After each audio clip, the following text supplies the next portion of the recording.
It's a tragic accident that killed a brother and sister from Coopersville when they ran into the back of a stopped school bus. Now there is new legislation in Lansing aimed at preventing another heartbreaking scene like the one we saw back in December. 24-Hour News 8's Ken Colker spoke with the crash victim's family. You'll want to hear what they're saying in just a moment, but we begin at the live desk with political reporter Rick Albin. Rick spoke with the lawmaker behind the push.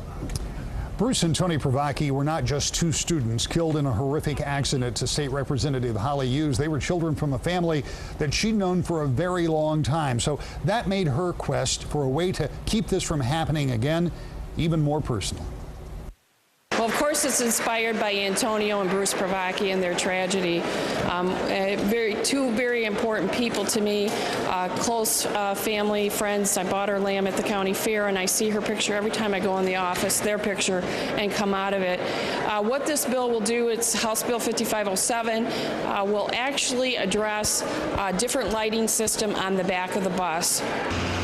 As she points out, this bill will have its first hearings next week. It would change that lighting on the rear of the bus so it would be more in the line of driver's sight, more towards the bottom of the bus. Hope is to move it along quickly ahead of the budget process for rapid passage.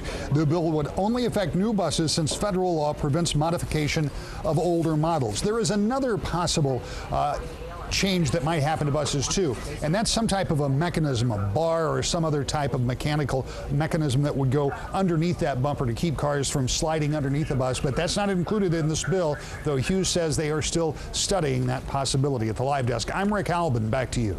Thank you, Rick. Even though this would be called the Privacky Law, the family tells 24-Hour News 8's Ken Colker that it doesn't go far enough. Ken's in the studio with the family's response. Bruce Privacky knows his grandson made a mistake driving distracted, but he believes safer buses could have saved their lives. Somebody can say, well, you ran into a school bus and you should have seen that big school bus there. Well, things happen. And he says just because his grandson made a mistake, it should not have been a deadly one. Every accident, there's error. Right. And in this case, there was pilot error. There had to be, because my grandson was distracted somehow. The Subaru slid beneath the stopped Coopersville school bus, killing his 16-year-old grandson Bruce and his 13-year-old granddaughter Tony, brother and sister who went to Coopersville schools. Their grandfather says he supports a lawmaker's proposal to install lights lower on the backs of new buses to improve visibility. Addressing a light situation is probably a help, but it's only a part of the help.